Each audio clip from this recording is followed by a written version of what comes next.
州灘に面した100キロにも及ぶ長大な砂浜。その中で最も秘境らしいと目をつけた豊橋市の海岸。真夏の一日、西七根海岸から生部海岸までの 2.5 キロの区間を歩いてみることにしました。飲料を十分確保して出発です。この区間を歩いたという記録は調べた限り全く見つからず、情報も多くありません。延々と続く砂浜と海食街の雄大さが楽しめれば十分だと思っていました。これは砂ガニが掘った穴。夜活動するので昼はこちらの穴の中に潜んでいるようです。穴に海水が入るとボコボコ空気が出てくるのがわかります。この穴はかなり深いらしいので掘っても捕まえるのは難しそうです。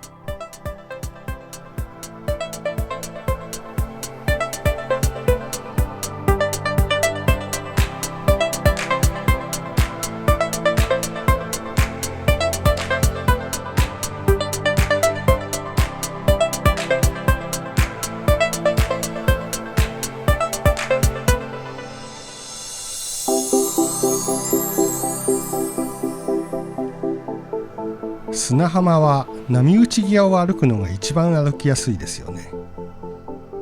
ちょうど砂が締まってて、これよりも陸側だと砂に足を取られやすくなりますし、海側だと海水に浸かる危険があります。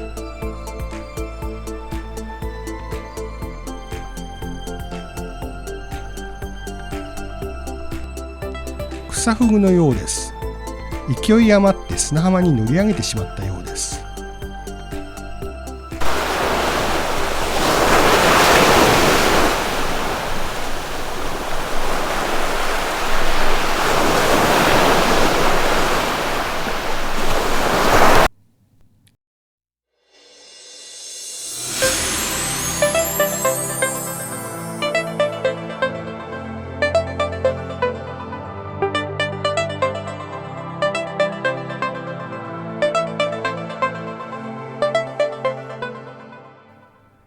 この辺りまで車で入れるみたいです。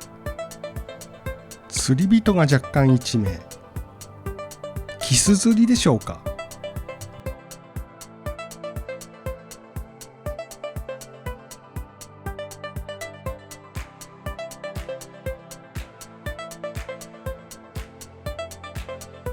何本か直接海に流れ込む川がありました。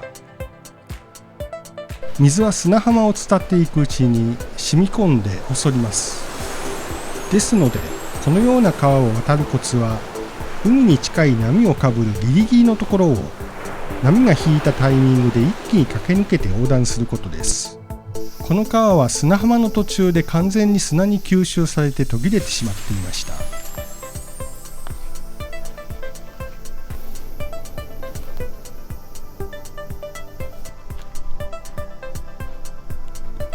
断崖の下は湿地化しており、この草ネムのように湿ったところが好きな花が咲いていました。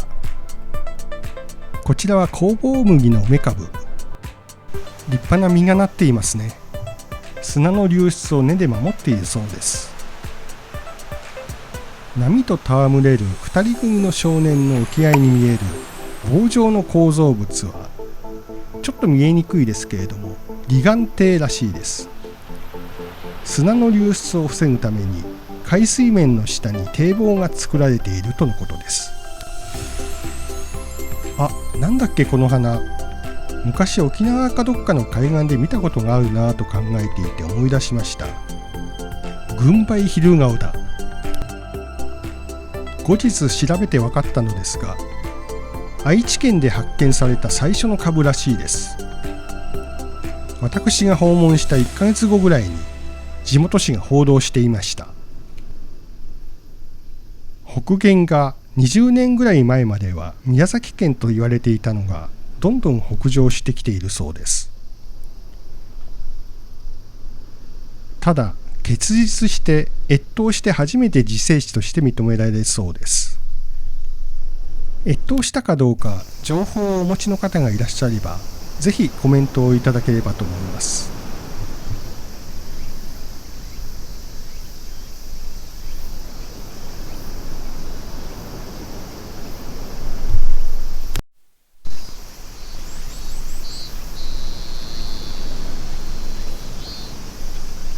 パラグライダースクールが崖上にあるため、何人もの人がフライトを楽しんでいました。この日は風が穏やかだったので絶好のコンディションだったのではないでしょうか。砂浜に降り立った方もいらっしゃいました。この浜は5月から10月までの間、アカウミガメが産卵のために上陸することで知られています。私はアカウミガメを愛するある女子高生が書いた論文でそれを知りました。ウミガメが産卵するのは波のかぶらない砂浜がある場所です。それには砂浜の幅が最低でも30メートル必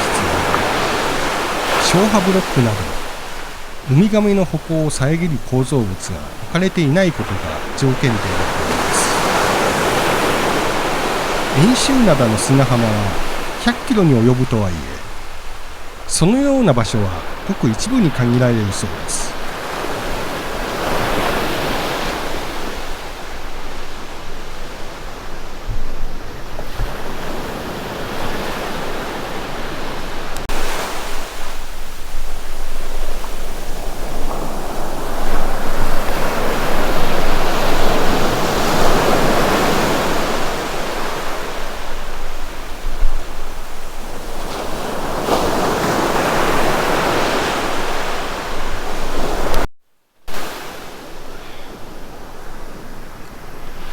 ところで、この断崖はどのようにできているのでしょうか。海だった時代に砂や小石が堆積したものが隆起して、その後波で削られてできたそうです。もろく崩れやすいので近づくのを控えましょ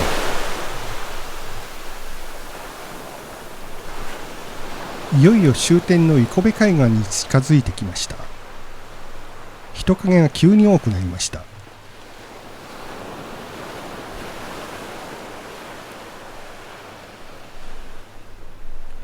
この手前の川もタイミングを測ってナムイチギアを走り抜けました。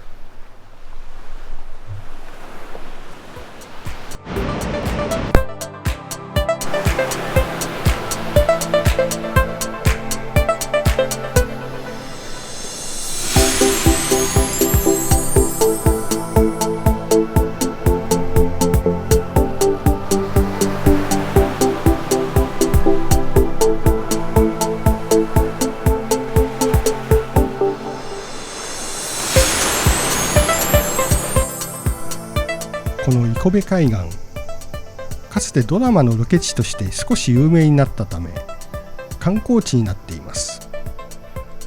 広い駐車場もあるので、家族連れやカップルが気軽に訪れることができそうな場所です。